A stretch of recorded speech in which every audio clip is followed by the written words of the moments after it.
Watu wengi walikuwa wanazungumza mambo mengi kuhusiana na dada yetu ambaye ni Wema Sepetu, na wakimwambia kwamba hataweza kupata mtoto au hana uwezo wa yeye kuweza kupata mtoto. Bwana, mambo yamekuwa tofauti na kuna tetesi nyingi ziliweza kusambaa mitandaoni kwamba bibie Wema Sepetu ni mjamzito, na pia tuliweza kuona kipindi fulani alikuja akafocus sana kwa kuweza kumzushia mambo, lakini safari hii baada ya kuweza kupata taarifa kwamba tayari dada yetu kipenzi ni mjamzito, watu wengi hawakuweza kuamini na hatukumuona akirudi tena mitandaoni na kuanza kufoka, bali aliamua kuweza kukaa kimya. Lakini baadhi ya watu wengi waliweza kufunguka vitu vingi na wakasema kwamba kama kweli Wema Sepetu ni mjamzito, basi Mwenyezi Mungu aendelee kumpa neema na baraka katika maisha yake. Na leo hii taarifa zilizoweza kutufikia ni kwamba Wema Sepetu tayari ameshaweza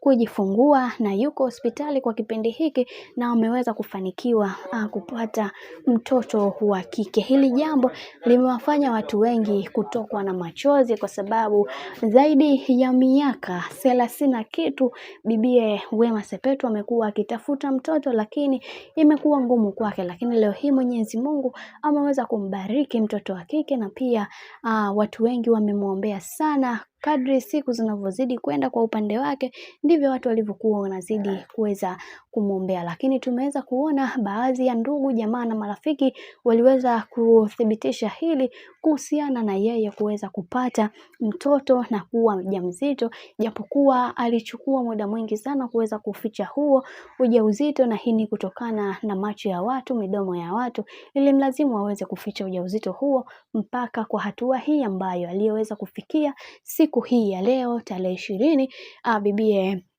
Wema Sepetu ameweza kujipatia baby girl mzuri na mrembo.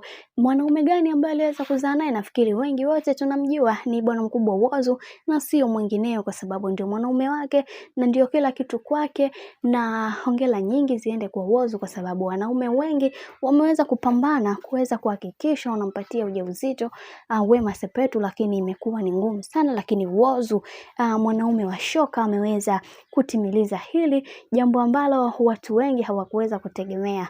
Mwenyezi Mungu saidia kizazi cha Wema Sepetu aendelee kupata watoto zaidi na zaidi, kwa sababu hicho ndio kitu pekee ambacho kwa upande wake anatamani kuendelea kuweza kukipata zaidi. Hongera nyingi kwa Whozu, hongera nyingi kwa Wema Sepetu, hongera nyingi kwa Mwenyezi Mungu ambaye aliweza kumnemeshea Whozu pamoja na Wema Sepetu kuweza kujipatia mtoto. Hili ni jambo jema na Mungu ashukuriwe.